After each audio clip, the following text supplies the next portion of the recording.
علیکم، کیسے ہیں آپ سب؟ امید ہے خیریت سے ہوں گے جی۔ کل ہم نے آیت نمبر 102 پڑھی تھی، جس کا صرف ہم نے ترجمہ پڑھا تھا۔ آج ہم اس کی تفسیر کریں گے۔ اچھا، یہاں پہ میں مختصراً بتا دوں کہ اس آیت میں اللہ نے فرمایا کہ انہوں نے پیروی کی اس کی جو پڑھتے تھے شیطان سلیمان علیہ السلام کے دور حکومت میں، اور سلیمان علیہ السلام نے کفر نہیں کیا تھا لیکن شیطانوں نے کفر کیا، اور یہ جادو کے بارے میں ساری آیات ہیں، ٹھیک ہے، آیت ہے سوری۔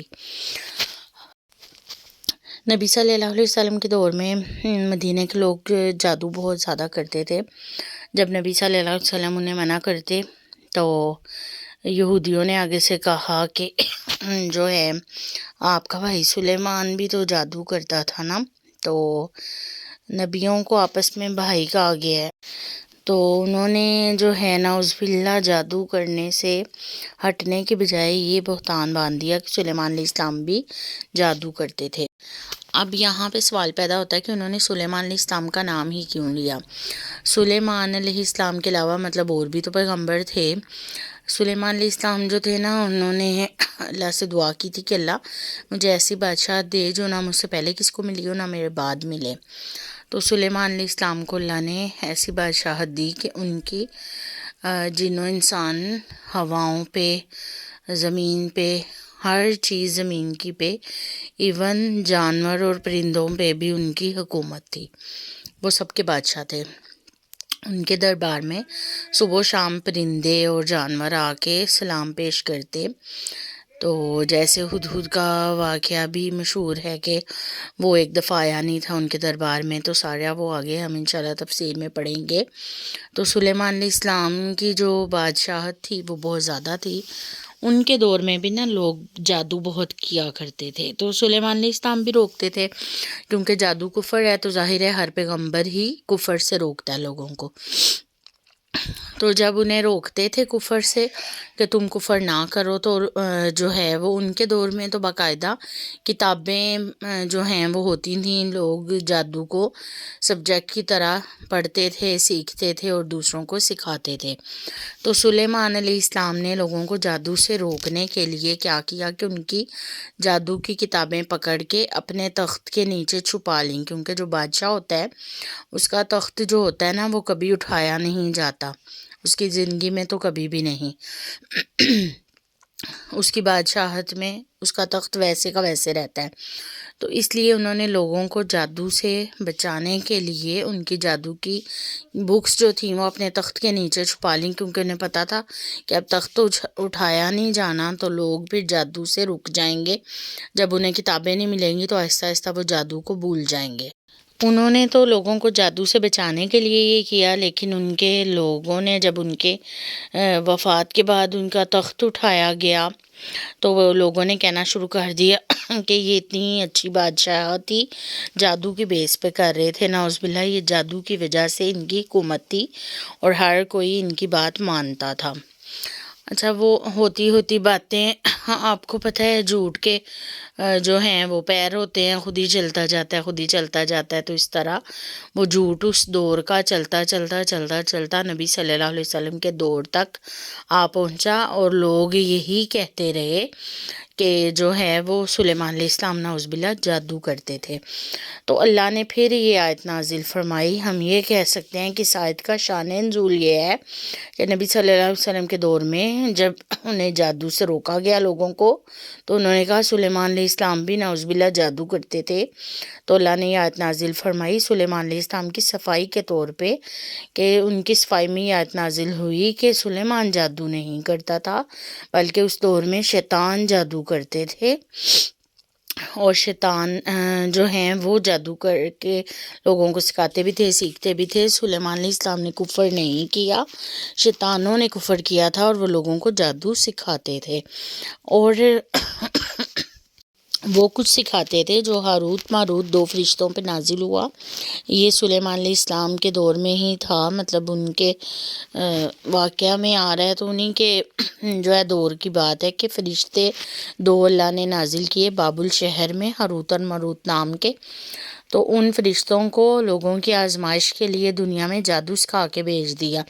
تو آپ کو پتہ ہے جس چیز سے انسانوں کو روکا جائے اس سے انسان کی فطرت ہے کہ وہی کام وہ کر رہا ہوتا ہے یا کرنا چاہ رہا ہوتا ہے۔ تو جو ہاروت ماروت تھے وہ لوگوں کو جادو نہیں تھے سکھاتے، وہ کہتے تھے کہ بے شک ہم تو آزمائش ہیں تمہاری تو تم کفر نہ کرنا، لیکن لوگ ان سے پھر بھی جادو سیکھتے تھے اور وہ چیز سیکھتے تھے جو مرد اور عورت کے درمیان جدائی ڈال دے۔ سب سے جو زیادہ جادو چلتا ہے نا اور زیادہ جادو کروایا جاتا ہے وہ گھروں میں تفرقہ ڈالنے کے لیے، میاں بیوی میں لڑائیاں ڈلوانے کے لیے کروایا جاتا ہے، اور شیطان سب سے زیادہ خوش بھی اسی پہ ہوتا ہے۔ کہتے ہیں کہ شیطان جب دربار لگاتا ہے نا تو وہ سب سے زیادہ وہ شاباشی اور گلے لگا کے جو ہے وہ ملتا ہے اس شخص کو جو میاں بیوی میں لڑائی ڈلوائے۔ تو یہ میاں بیوی کو بھی عقل چاہیے کہ شیطان کو خوش نہ کیا کریں، آپس میں لڑ کے جتنا ہو سکے تحمل سے ایک دوسرے کی بات کو برداشت کیا کریں۔ کبھی اگلے کی سمجھ لی، کبھی اگلے کو اپنی سمجھا لی، لیکن لڑائی کے بعد مطلب لڑائی ہو رہی ہو تو دونوں میں سے ہر ایک کی یہ کوشش ہونی چاہیے کہ لڑائی ختم ہو، بڑھے نہ، کیونکہ شیطان خوش ہو رہا ہوتا ہے نا۔ تو اللہ فرما رہے ہیں کہ وہ شیطان سے سیکھ کے جادو سے نقصان جو پہنچاتے تھے وہ اللہ کے حکم کے بغیر تو نہیں پہنچا سکتے تھے، لیکن وہ اللہ کا ہی انکار کر دیتے، جادو کر کے کفر کی طرف آ جاتے۔ اللہ فرما رہے ہیں کہ جب وہ مانتے نہیں تھے، جیسے اب آج کے دور میں تو ہر ایک کو ہی پتہ ہے نا جادو کفر ہے، جادو کفر، لیکن اس کے باوجود جادو بہت زیادہ عام ہے، لوگ کر رہے ہیں، اور یہ عامل حضرات جو ہیں وہ کر کے دے رہے ہوتے ہیں۔ تو اللہ ہدایت دے لوگوں کو، کیونکہ جو جادو کروا رہا ہوتا ہے وہ بھی کافر ہو جاتا ہے، جو کر کے دے رہا ہوتا ہے وہ بھی کافر ہو جاتا ہے۔ تو جب ایمان سے ہی پھر گیا تو جنت تو ملے گی نہیں نا، جنت میں جانے کے لیے سب سے پہلی شرط ہی ایمان ہے۔ تو اللہ جادو سے سب لوگوں کو بچائے، ہمیں محفوظ بھی رکھے اور ہمیں کروانے سے بھی محفوظ رکھے، اور نہ ہم پہ کروائے، ٹھیک ہے۔ جادو کی بات ہو رہی ہے تو جادو کا توڑ جو ہے سورۃ بقرہ یہ ہم نے پڑھا تھا کہ جادوگر اس کی طاقت نہیں رکھتے، شروع میں نے بتایا تھا نا۔ تو جو ہے یہ ہمیں روز اپنے گھروں میں ضرور ہی یہ سننی چاہیے، لگانی چاہیے، پڑھنی چاہیے، تاکہ ہمارے گھر جو ہیں وہ جادو کے اثر سے محفوظ رہیں۔ تو اللہ فرما رہے ہیں وہ چیز ان سے سیکھتے تھے جو نقصان دیتی تھی اور نفع نہیں۔ دنیا میں جتنا بھی فائدہ ہو جائے ظاہری طور پہ، جب ایمان ہی ختم ہو گیا تو آخرت کا تو سارا نقصان ہو گیا نا۔ تو دنیا کی زندگی جتنے سال بھی جی لے آخر موت آنی، آخرت کی زندگی ختم نہیں ہونی، تو پھر چھوٹی سی نفع کے لیے بڑا نقصان وہ لے لیتے ہیں جو جادو سیکھتے ہیں۔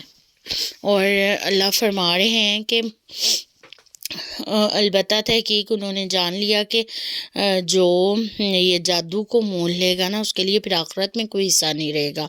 کفر کر لیا نا، آخرت تو تباہ ہو گئی، جنت تو جو ہے اس کا راستے سے بھٹک گیا وہ شخص جو جادو کروا رہا ہے یا کر رہا ہے۔ اللہ ہمیں ہدایت دے، اللہ ہمیں جادو سے محفوظ بھی رکھے، نہ ہم پہ کوئی کرے نہ ہم کسی پہ کروائے۔